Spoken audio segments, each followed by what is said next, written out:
Hello students, welcome to my channel. कैसे हैं आप सभी। आज हम पढ़ने वाले हैं क्लास 8 का चैप्टर नंबर 4 जो कि है कंबस्शन एंड फ्लेम। एक क्लास हम पढ़ चुके हैं इस चैप्टर की और आज की क्लास में हम कोशिश करेंगे कि हमारा चैप्टर आज कंप्लीट हो जाए।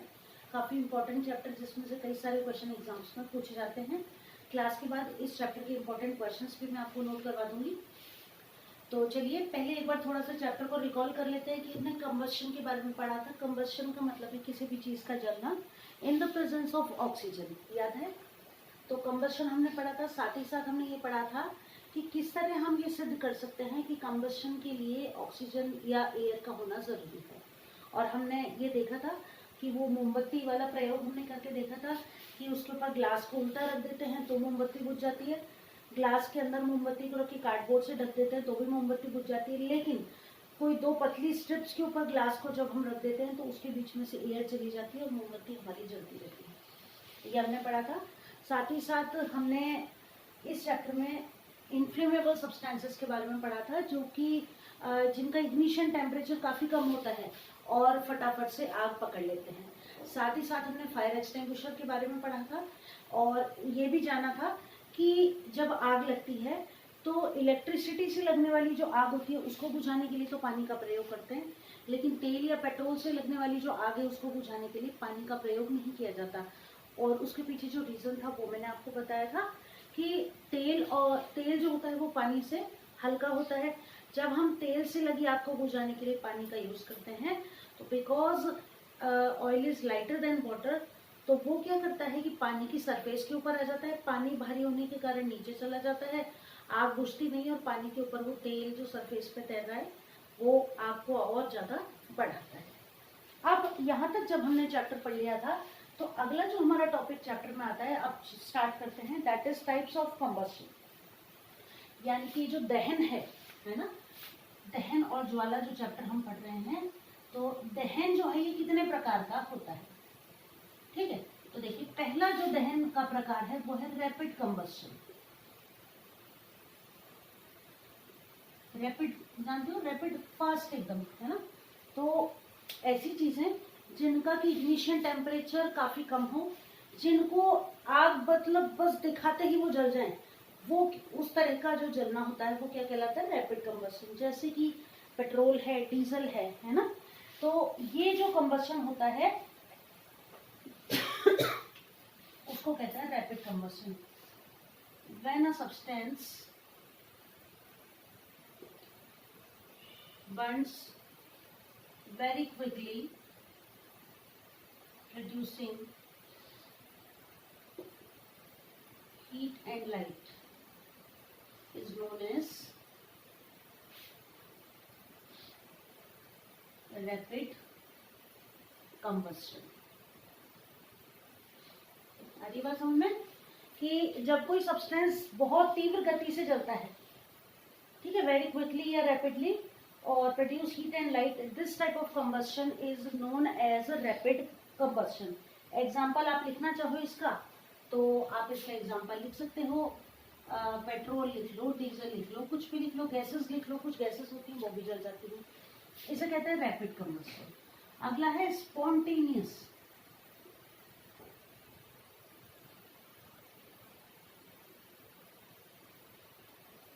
स्पॉन्टेनियस कंबस्शन, ठीक है। ये जो स्पॉन्टेनियस कंबस्शन है, ये फॉरेस्ट फायर वगैरह जहाँ लगती है वहां पर ये फिनोमिना देखने को मिलता है। इसमें लिखिए आप कि when a material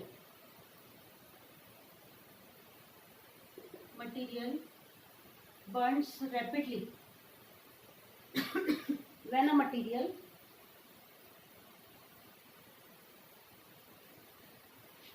burns suddenly or rapidly into flames without any apparent cause,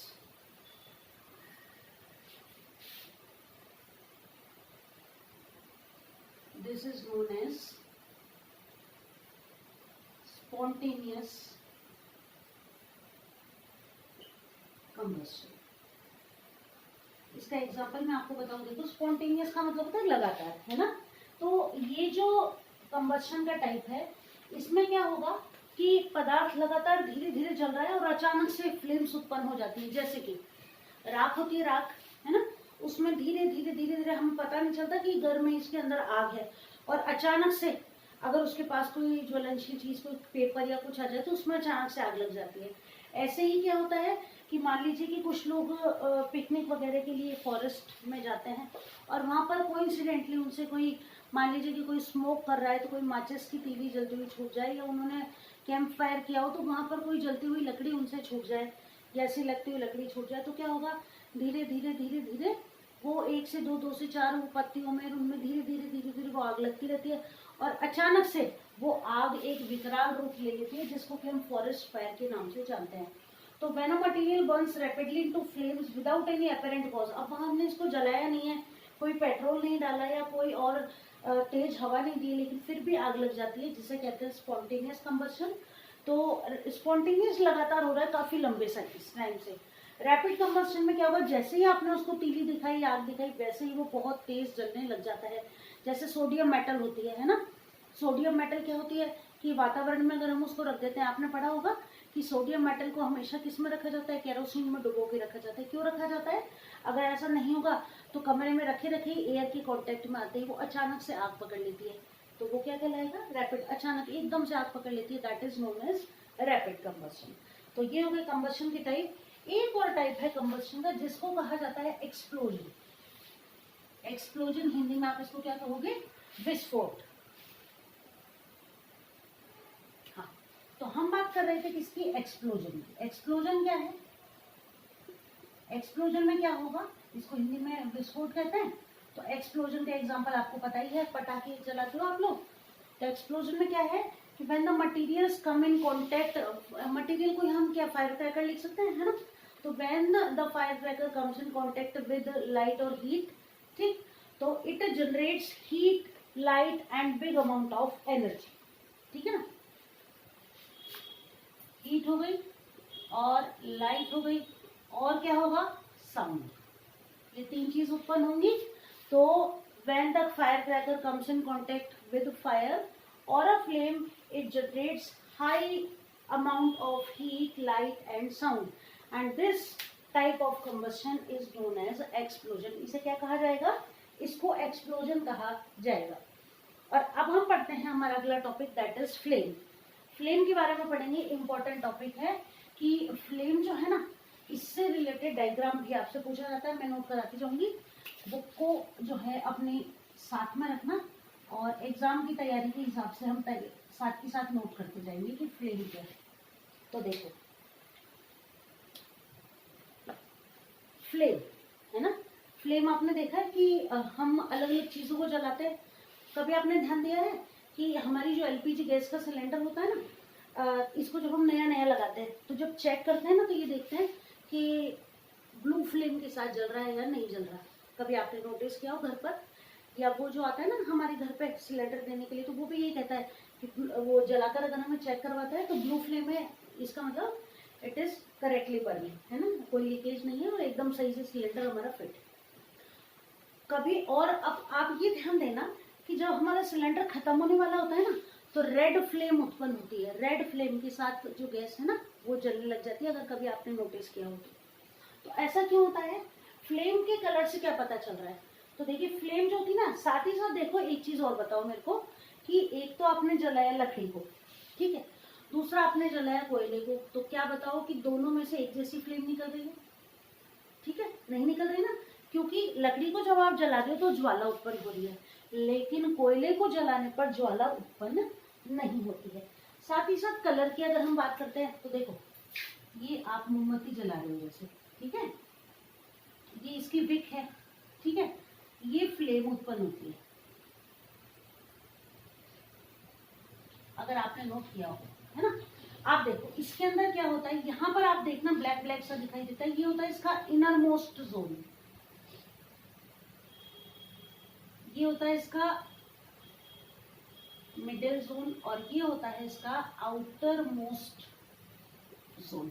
अगर आपने ध्यान दिया हो तो, कभी फ्लेम जब आपने जलाई हो ना मोमबत्ती की, तो आपने ध्यान दिया हो तो, ठीक है, ये जो है आउटर मोस्ट जोन, ये होता है ब्लू कलर का, ये होता है येलोइश ऑरेंज जैसे कलर का, और ये मेनली होता है ब्लैक कलर का। कभी मोमबत्ती वगैरह जल रही हो ना तो ध्यान दो। अब देखो, पहली बात तो ये बताओ मेरे को कि मान लो हम फ्लेम की बात कर रहे हैं ना, तो कुछ तो पदार्थ होते हैं जो विद फ्लेम जलते हैं, ये क्यों बना है इसको भी अभी पढ़ रहे हैं, और कुछ होते हैं जो विदाउट फ्लेम जलते हैं, पहली बात। दूसरी बात देखो कि कभी कोई मोमबत्ती जल रही हो, काजल बनाते हैं घर पे, दिया जलाते हैं है ना, और उसके पास में 2 दिए रख के उसको उल्टा रख देते हैं एक दिए को। थोड़ी देर बाद हम क्या देखते हैं, उस दिए पर काजल काली जमा हो जाती है। या आपने देखा होगा कि कहीं चूल्हा अगर जलता है घर में है ना, तो चूल्हे के आसपास की जो दीवारें उन पर ब्लैकिश थोड़ा थोड़ा कालिक सी जमा हो जाती है। या आप खुद भी करके देख सकते हो कि मोमबत्ती जला लो, उसके ऊपर एक चम्मच को थोड़ा सा उल्टा रख के देखो, तो आप ये देखोगे कि उस चम्मच के ऊपर कालिक जमा हो जाती है ना। फ्लेम जो जलती है ना, उससे काला काला उत्पन्न हो जाता है, जो कि उसके चम्मच पर इकट्ठा हो जाता है। अब ये है क्या, तो ये जो है ये कालिक होती है, जो कि कैसे उत्पन्न हो रही है, ये कार्बन जो है इसके अंदर, इसके जलने से उत्पन्न हो रही है। फ्यूल है ना, उसके अंदर कार्बन है, उसके जलने से ज्वाला जो उत्पन्न हो रही है, इसकी वजह से ऐसा होता है। अब देखो, हम बात कर रहे थे कि कुछ तो विद फ्लेम जलते हैं और कुछ विदाउट फ्लेम जलते हैं। अब इनको नोट करो कि कुछ विद फ्लेम क्यों जलते हैं और कुछ विदाउट फ्लेम क्यों जलते हैं, ठीक है। तो लिखो, विद फ्लेम के लिए नोट करो, यही लिखो, ठीक है। तो लिखो सब्सटेंसेस विच, पदार्थ जो कि, ठीक है, which vaporise, VAPOURIS, vaporise during burning, जलने के दौरान जो वेपराइज हो जाते हैं, वेपराइज यानी वाष्पीकृत हो जाते हैं, ठीक है, गिव्स फ्लेम, गिव्स फ्लेम।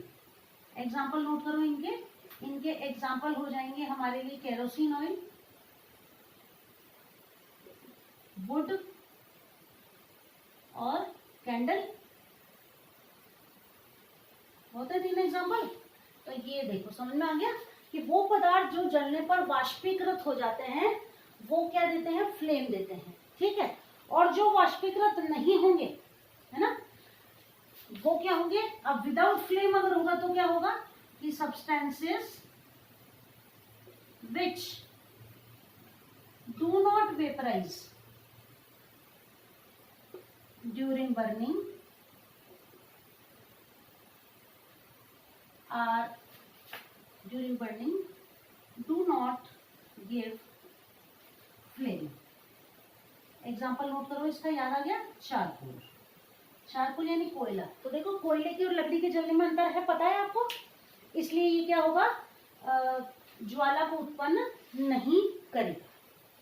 तो एक बार और रिकॉल कर लो कि वो पदार्थ जो कि वेपराइज हो जाएंगे वो तो ज्वाला उत्पन्न करेंगे, जैसे कि केरोसिन, लकड़ी, मिट्टी का तेल, पेट्रोल, और वो पदार्थ जो कि वेपराइज नहीं होंगे जलने के दौरान वो फ्लेम नहीं देंगे, जैसे कि चारकोल। क्लियर। अब इसकी बात करते हैं। देखो ये एक इम्पोर्टेंट टॉपिक आपका, और साथ ही साथ ये ध्यान रखो कि ये डायग्राम हो सकता है आपसे एग्जाम में पूछा जा सके, बनवाया जा सके। तो ये तो हो गई देखो हमारी कैंडल, ठीक है। ये 3 जोन है इसके, आउटर मोस्ट, मिडल और इनर मोस्ट जोन। अब इनमें अंतर क्या है, देखो इनमें अंतर ये है कि ये जो आउटर मोस्ट जोन होता है ना इसका, कैंडल का, ये इसका सबसे ज्यादा हॉटेस्ट पार्ट होता है। ये होता है मॉडरेट हॉट, मॉडरेट मतलब है तो सही गर्म लेकिन बाहर वाले की तुलना में कम। और ये जो इनर मोस्ट जोन होता है ये होता है लीस्ट हॉट, लीस्ट हॉट। ये इन तीनों रीजन्स में अंतर होता है। तो इसको डायग्राम को आपको बहुत अच्छे से याद करना है, क्योंकि ये मान के चलो कि इस चैप्टर में से मोस्टली आपसे पूछा जाता है, खासकर ये डायग्राम बनाने के लिए आता है, ठीक है। तो ये कैंडल हो गई, इनर मोस्ट पार्ट इसका, ये इसकी विक जो जलती है मोमबत्ती में, ये मिडिल जोन या आउटर मोस्ट जोन, तीनों के कलर आते हैं, याद करिए। Hottest part, moderately hot part और लीस्ट हॉट पार्ट। अब यहाँ से क्वेश्चन अराइज होता है, अगर आपने देखा हो तो मैंने भी आपको नोट करा रखा है क्वेश्चन, आपने अगर आंसर दिया हो तो इसका, कि जो गोल्डस्मिथ होते हैं, गोल्डस्मिथ मतलब सुनार जो होते हैं ना, वो उनके पास एक फूकनी सी होती है, और जब वो काम कर रहे होते हैं ना सोने चांदी का, तो उस फूकनी से वो मोमबत्ती या जो भी उनके पास जलने की चीज होती है उससे फूंक मारते हैं, और उसको जो मेटल उनके पास है गोल्ड या सिल्वर उसको गर्म करते हैं या पिघलाते हैं। तो वो मोमबत्ती के किस हिस्से का या फ्लेम के किस हिस्से का यूज करते हैं, तो वो यूज करते हैं आउटर मोस्ट जोन का या ब्लू पार्ट का। क्यों करते हैं? क्योंकि ये हॉटेस्ट पार्ट है, इससे बहुत देर से गर्म होगा, इससे कुछ ज्यादा टाइम लगेगा, लेकिन इससे बहुत जल्दी वो गर्म हो जाएगा, मेटल पिघल जाएगा। तो जो गोल्ड स्मिथ है, they use the outermost zone of the flame to melt metals like gold and silver. ये इस क्वेश्चन का आंसर होगा, ये आपसे कई बार पूछा जाता है। चलिए अब हम आ गए हमारे अगले टॉपिक पर, दैट इज फ्यूल। ये नोट कर लिया आपने? कर लो नोट, उसके बाद अगले टॉपिक पर चलते हैं। कुछ रह गया हो तो नोट कर लो। अब हम चलते हैं अगले टॉपिक पर जो कि है फ्यूल।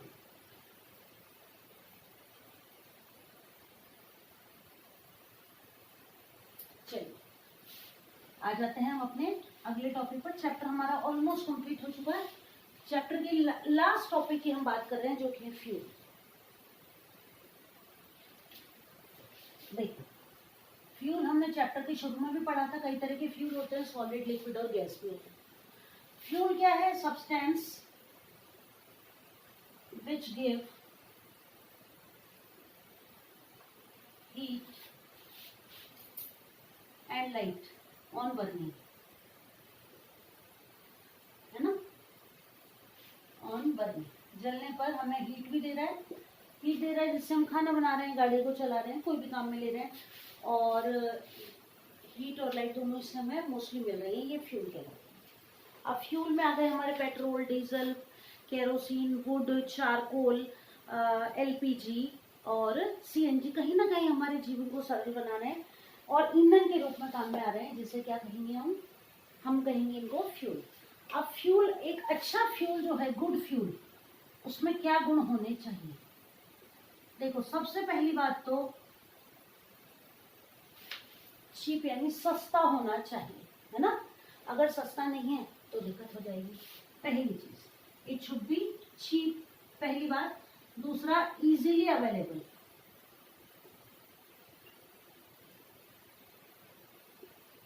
सही बात है, it should be easily available. Easily available का क्या मतलब है? कि आसानी से मिल जाना चाहिए, ठीक है ना? ऐसा नहीं हो कि लेने जाने के लिए 5 किलोमीटर दूर जाना पड़ रहा है, तो इजीली, जैसे हमारे गैस सिलेंडर हमें इजीली अवेलेबल हो जाते हैं। चीप हो गया, इजीली अवेलेबल हो गया, produces good amount of heat, ज्यादा मात्रा में हीट उत्पन्न करे, वो कहलाएगा अच्छा ईंधन। ऐसा नहीं हो कि 1 किलो लकड़ी हम ले आए और उसको जलाए जा रहे हैं और एक टाइम का खाना भी नहीं बन पा रहा। तो अच्छी मात्रा में इससे क्या हो, हीट जनरेट होनी चाहिए ताकि हमारा काम आसान हो सके। उसके बाद आगे बात करते हैं। तो आगे जब हम बात करते हैं एक अच्छे ईंधन के लिए, ठीक है, तो डू नॉट प्रोड्यूस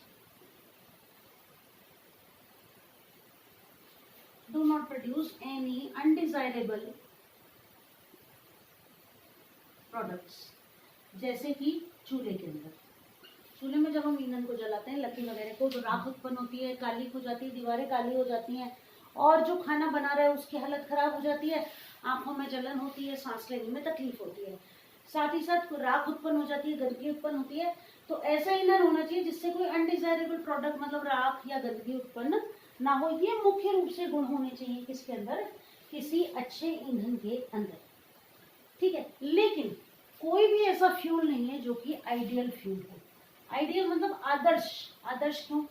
कि देखो किसी ईंधन को जब आप जला रहे हो तो कोशिश ये होनी चाहिए कि जब आप उसको जला रहे हो तो जितना आप उसको जला रहे हो उतनी ही मात्रा में आपको हीट या एनर्जी मिल जाए। लेकिन क्या होता है, जैसे आपने देखा हो अगर कि अगर आप चूल्हे के पास बैठे हो सर्दियों में, तो सबको अच्छा लगता है चूल्हे के पास बैठना, वहीं बैठ के खाना खाना पसंद करते हैं सर्दियों में। क्यों करते हैं? क्योंकि बाकी जगह ठंडा होता है और चूल्हे के आसपास जो जगह है वहाँ कैसा लगता है हमको, थोड़ा गर्म फील होता है। अब जल चूल्हा है, आप आसपास में बैठे हो तो भी आपको अच्छा फील हो रहा है। तो इससे क्या हो रहा है कि जो ईंधन आप जला रहे हो वो पूरी तरह से आपको कहाँ नहीं काम में आ रहा है, खाना बनाने के लिए। आसपास का जो वातावरण है उसको गर्म करने के लिए उस ईंधन का कुछ पार्ट खर्च हो जाता है, यानी कि 100% एफिशिएंट फ्यूल वो नहीं होता। इसलिए हम कह सकते हैं कि कोई भी ईंधन क्या होता है, आइडियल फ्यूल नहीं होता है। चलिए अब हम बात करते हैं फ्यूल एफिशिएंसी की। फ्यूल एफिशिएंसी क्या है, तो चलो फ्यूल एफिशिएंसी को नोट करते हैं। ये आपने पढ़ ही लिया, समझ में आ गया। अच्छे ईंधन के गुण अगर 4 लिखने के लिए आ जाए तो अब आप लिख सकते हैं। अब हम बात करते हैं फ्यूल एफिशिएंसी।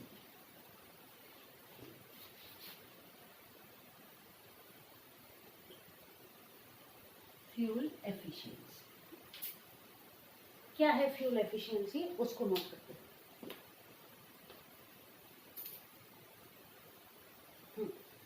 अब देखो कि आपने एक तो एलपीजी सिलेंडर को काम में लिया, एक आपने लकड़ी को जलाया, एक आपने कोयले को जलाया, तो क्या सबसे बराबर मात्रा में एनर्जी मिल रही है आपको? नहीं, ऐसा नहीं होगा, है ना। सबसे आपको अलग अलग मात्रा में एनर्जी प्राप्त होगी। और ये जो एनर्जी की मात्रा है यही क्या बता रही है आपको, कैलोरीफिक वैल्यू के बारे में बता रही है।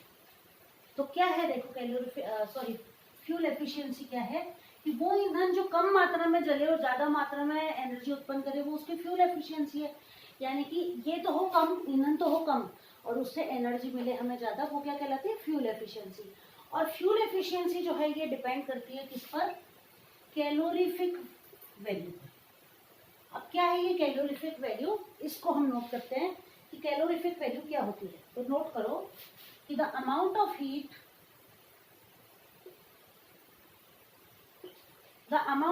यानी कि हीट यानी हीट एनर्जी की मात्रा produced by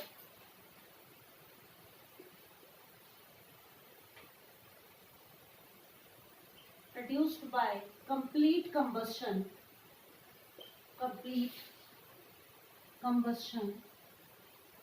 of 1 kilogram fuel.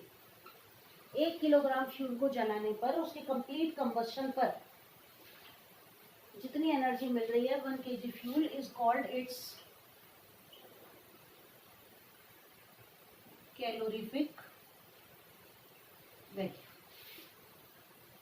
ठीक है, तो वो एनर्जी जो कि आपको किससे मिल रही है, 1 किलोग्राम फ्यूल को जलाने पर प्राप्त हो रही है, वो उसकी कैलोरीफिक वैल्यू कहलाती है। इसकी यूनिट को नोट करेंगे हम, तो इसकी जो यूनिट है वो है किलो जूल पर किलोग्राम।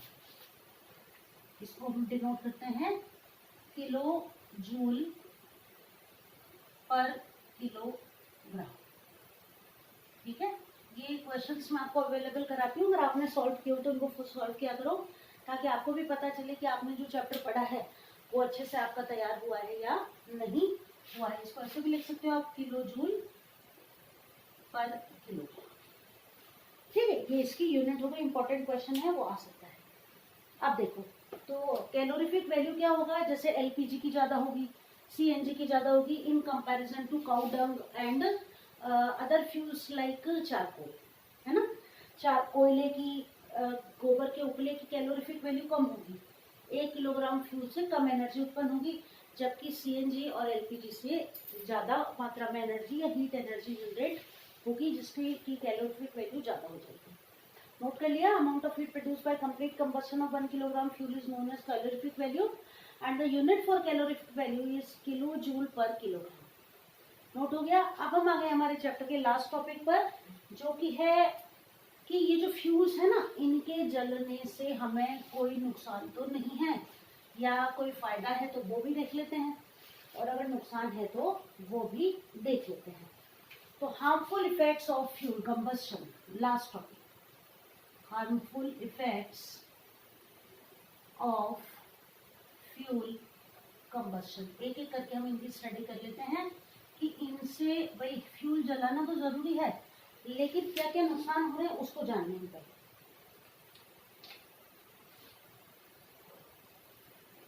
चलिए, सबसे पहले हम बात करते हैं कार्बन फ्यूल्स की। वैसे तो लगभग सभी जो फ्यूल है उनके अंदर कार्बन प्रेजेंट है, लेकिन यहाँ जो हम मेनली बात कर रहे हैं वो हम बात कर रहे हैं वुड, कोल, पेट्रोल वगैरह वगैरह। अब देखिए, ये जो ईंधन है ना, लकड़ी है, कोयला है या पेट्रोल है, इनके जलने से हानिकारक गैसें उत्पन्न होती है। हानिकारक गैसें ऐसी जो कि वातावरण को नुकसान पहुंचाती है, ठीक है। या फिर इनसे क्या उत्पन्न होंगे, कार्बन पार्टिकल्स। सही है बात। कार्बन पार्टिकल्स जहां पे आप इनको जलाओगे ना, उसके आसपास की जगह एकदम काली काली सी हो जाएगी। तो ये जो कार्बन पार्टिकल्स होते हैं ये एक हानिकारक क्या है, एयर पॉल्यूटेंट है। क्या है ये कार्बन पार्टिकल्स, एयर पॉल्यूटेंट, यानी कि ये किसको नुकसान पहुंचा रहे हैं, वायु को। और क्या बढ़ा रहे हैं, वायु प्रदूषण बढ़ा रहे हैं। तो ये अगर एयर के कांटेक्ट में आ रहे हैं तो एयर को नुकसान पहुंचा रहे हैं। साथ ही साथ वो व्यक्ति जो इन ईंधनों के जलने की जगह के पास में है, ये डस्ट पार्टिकल, कार्बन पार्टिकल्स अगर उसके सांस के साथ अंदर चला जाते हैं तो बीमारी उत्पन्न करते हैं, लाइक एस्थमा और respiratory problems, respiratory diseases. Respiratory diseases का मतलब ये है ऐसी बीमारियां जो कि सांस लेने से संबंधित है। तो हो सकता है वो व्यक्ति जो कि इस वातावरण में रह रहा है उसको कोई सांस संबंधी समस्या हो सकती है। किसकी वजह से, इन कार्बन फ्यूल्स के जलने से जो कार्बन पार्टिकल्स उत्पन्न हो रहे हैं उनकी वजह से, ठीक है। इसके बाद अगला जो टॉपिक है, इनकम्प्लीट कंबस्शन। इनकम्प्लीट कंबस्शन, अब देखो ये एक मेन टॉपिक जिससे जुड़ा क्वेश्चन आपसे कई बार पूछा जाता है। इनकम्प्लीट कंबस्शन जब होता है किसी भी कार्बन फ्यूल का, तो उससे उत्पन्न होती है कार्बन मोनोऑक्साइड गैस। ये भी इंपॉर्टेंट क्वेश्चन है कि इनकम्प्लीट कंबस्शन से कौन सी गैस उत्पन्न होती है, ठीक है। तो ये जो कार्बन फ्यूल्स हैं इनके इनकम्प्लीट कंबस्शन से, यानी कि पूरी तरह जब नहीं जल पाते हैं तो उत्पन्न हो रही कार्बन मोनोऑक्साइड गैस, जो कि एक हाईली पॉइजनस गैस है। कैसी गैस है, बहुत ही ज्यादा जहरीली गैस है। अब ये गैस कहाँ नुकसान करती है, तो अगर आपने कभी सर्दी के दिनों में न्यूज़पेपर में पढ़ा हो कि मान लीजिए कि कुछ लोग कमरे में सो रहे थे अंगीठी जलाकर और सुबह वो मृत पाए गए, कई बार ऐसा होता है। तो अब होता क्या है, देखो कि ये जो कार्बन मोनोऑक्साइड गैस है, जब हम कोयले को जलाते हैं, ठंड ज्यादा है तो करते क्या है, खिड़की झरोके वगैरह सब बंद कर लिए। अब ऑक्सीजन तो मिल नहीं रही, इनकम्प्लीट कंबस्शन हो रहा है। कौन सी गैस उत्पन्न हो रही है कोयले के जलने से, कार्बन मोनोऑक्साइड गैस। अब ये कार्बन मोनोऑक्साइड गैस कैसी गैस है, हाईली पॉइजनस गैस। ये क्या करेगी, जाकर मिक्स हो जाएगी कहाँ, हमारे हीमोग्लोबिन में। और हीमोग्लोबिन में जैसे ही ये जाएगी ये बना लेगी कार्बोक्सी हीमोग्लोबिन। और ये जो कार्बोक्सी हीमोग्लोबिन है ये क्या करेगा कि व्यक्ति को नींद से तो उठने नहीं देगा, इसीलिए तो व्यक्ति को पता नहीं चलता कि उसका दम घुट रहा है या नहीं, और व्यक्ति सोता का सोता ही रह जाता है। तो ये क्या करती है, कार्बन मोनोऑक्साइड गैस हीमोग्लोबिन के साथ मिलकर कार्बोक्सी हीमोग्लोबिन बनाती है, और जो व्यक्ति है वो नींद में सोता का सोता ही रह जाता है, दम घुटने से उसकी मृत्यु हो जाती है। तो हमेशा ध्यान रखें कि कहीं पर भी अगर ये फ्यूल जल रहा है तो वहां पर खिड़की वगैरह हमें हमेशा खुले रखने चाहिए। ऐसा नहीं है कि ठंड है तो खिड़की दरवाजे बंद कर लें। कार्बन मोनोऑक्साइड गैस बहुत ही ज्यादा नुकसानदायक गैस है। तो ये बात हो गई किसकी, इनकम्प्लीट कंबस्शन की। अब हम बात करते हैं कि ग्लोबल वार्मिंग। दो टॉपिक हमारे कंप्लीट हुए, next one is global warming. ये भी किसकी वजह से हो रहा है, इन कार्बन फ्यूल्स के जलने की वजह से ही हो रहा है। थर्ड वन, तीसरा जो नुकसान है वो है ग्लोबल वार्मिंग। क्या है ग्लोबल वार्मिंग, पता है आपको, देखो कि ये जो फ्यूल जब जल रहे हैं, इनकम्प्लीट जब जल रहे हैं जब तो कार्बन मोनोऑक्साइड गैस बन रही है, और जब कंप्लीट जल रहे हैं तो इनसे बन रही है कार्बन डाइऑक्साइड गैस। ये जो कार्बन डाइऑक्साइड गैस है ये क्या करती है, ये जो हमारी अर्थ है इसके चारों तरफ क्या करती है, ये एक लेयर बना लेती है, ठीक है। अर्थ के चारों तरफ जब ये कार्बन डाइऑक्साइड गैस ऊपर जाकर एक लेयर बना लेती है तो जो सन के रेडिएशन है वो अर्थ पर आ तो जाते हैं, लेकिन जब वो बाहर निकलते हैं तो ये ट्रैप हो जाते हैं किस लेयर में, इस लेयर में।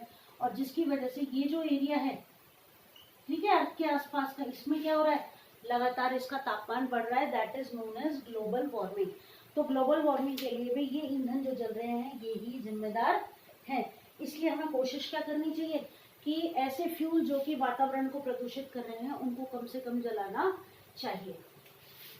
जैसे कि जो लोग लकड़ी वगैरह जलाते हैं, है ना, तो उनको क्या होता है कि अब तो हम तो जैसे एलपीजी वगैरह यूज करते हैं, लेकिन जंगलों के आसपास या जिनके घरों में पेड़ वगैरह ज़्यादा है, खेत वगैरह पे, तो वो क्या करते हैं, अभी भी चूल्हे में लकड़ी वगैरह जलाते हैं, तो वो उनको चीप पड़ती है, सस्ती पड़ती है।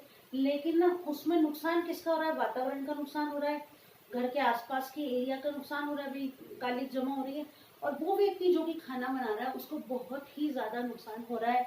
सांस संबंधी समस्या मान लीजिए अभी नहीं हो रही, लेकिन आने वाले समय में हो सकती है। आंखों से संबंधित, आंखों को मसलना पड़ता है बार बार, तो आंखों से संबंधित दिक्कत भी हो सकती है। और जो लास्ट इफेक्ट है वो है एसिड रेन, अम्ल वर्षा। जानते हो इसके बारे में, एसिड रेन क्या होती है? देखो कि जब हम जलाते हैं ना कोयले को या फ्यूल को, तो इससे उत्पन्न होती है sulphur dioxide gas, sulphur dioxide gas. अब ये जो गैस होती है ये कहाँ जाती है, एटमॉस्फेयर में। एटमॉस्फेयर में बन रहे हैं बादल, है ना, और क्या करेगी, ये जो क्लाउड्स हैं, बादल हैं, उनके साथ ये सल्फर डाइऑक्साइड गैस मिक्स हो जाएगी और क्या बना लेगी, सल्फ्यूरिक एसिड, सल्फ्यूरिक एसिड। अब वो बादल जिसके अंदर पानी की जगह क्या भरा हुआ है, सल्फ्यूरिक एसिड, ये जब जमीन पर बरसेगा तो ये बारिश नहीं लाएगा, ये अपने संग क्या लाएगा, एसिड को लेकर आएगा, जो कि क्या करेगा, हम जहां पर भी गिरेगा वहां अगर पेड़ पौधे हैं तो उनको खराब कर देगा, जानवर हैं तो एसिड अगर जानवरों पे गिरेगा उनको नुकसान होगा, किसी बिल्डिंग पे गिरेगा तो उसके बाहरी हिस्से को नुकसान होगा, किसी पुल पर गिरेगा तो उस पुल को नुकसान होगा, किसी जल स्रोत में गिरेगा तो उसके अंदर रहने वाले जीवों को नुकसान करेगा। तो ईंधन के जलने से बन रही है कौन सी गैस, सल्फर डाइऑक्साइड गैस, जो कि पानी के साथ मिलकर बादलों में जाकर क्या बना रही है, सल्फ्यूरिक एसिड, और किसके रूप में बरस रही है, एसिड रेन के रूप में बरस रही है। ठीक है। और इसीलिए अब क्या किया जाता है कि जो पुराने परंपरागत तरीके हैं इनकी जगह पर काम में लिया जाता है ईंधनों की सीएनजी। सीएनजी इसका पूरा नाम आपको याद होना चाहिए, कंप्रेस्ड नेचुरल गैस। ठीक है, हिंदी में इसको लिखते हैं संपीड़ित प्राकृतिक गैस। ठीक है, तो ये जो संपीड़ित प्राकृतिक गैस है ये अब काम में ली जाती है, किस लिए, ये काम में ली जाती है ईंधनों को, सॉरी ऑटोमोबाइल्स को चलाने के लिए। गो ग्रीन जिसको कहते हैं अपन, ग्रीन कलर की गाड़ियां, बसेस वगैरह चलती है ना आजकल, सीएनजी से चलने वाली गाड़ियां वगैरह, इनसे क्या होता है कि ये जो सीएनजी है ये लेस पॉल्यूटेंट गैस है, इससे नुकसान नहीं पहुंचता किसको, वातावरण को।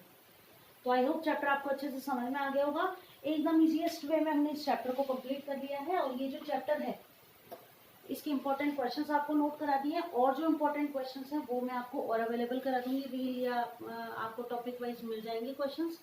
लगातार पढ़ते रहिए, अच्छे से अपने एग्जाम की तैयारी करते रहिए, क्योंकि जब तक चैप्टर को आप थॉरोली नहीं पढ़ेंगे, है ना, तो जब तक आप थॉरोली नहीं पढ़ेंगे चैप्टर को, तब तक आपको क्या होगा, इजीली ये जो क्वेश्चंस है ना एक एक को याद करने की जरूरत नहीं पड़ेगी। थॉरोली अगर आप याद कर लेते हो, चैप्टर को आपने अच्छे से पढ़ लिया, तो आंसर अलग से लर्न करने की जरूरत ही नहीं है। आपका अगर चैप्टर पूरा अच्छे से तैयार, तो कहीं से कोई भी क्वेश्चन आ जाए आप आराम से आंसर लिख सकते हो। तो सभी इंपॉर्टेंट क्वेश्चन मैंने आपको साथ के साथ नोट कराई दिए हैं। कोई टॉपिक ऐसा नहीं है इस चैप्टर का जो कि बहुत ज्यादा टफ हो, खासकर कैंडल का जो डायग्राम है ना, फ्लेम के डिफरेंट पार्ट्स का, वो आपको बहुत अच्छे से लर्न करना है। इंपॉर्टेंट यूनिट्स और जो इफेक्ट्स हैं ईंधन के, ये आपको अच्छे से तैयार करने हैं। ठीक है, अगली क्लास में मिलेंगे और अगले चैप्टर को स्टार्ट करेंगे, तब तक अच्छे से तैयारी करते रहो। बाय।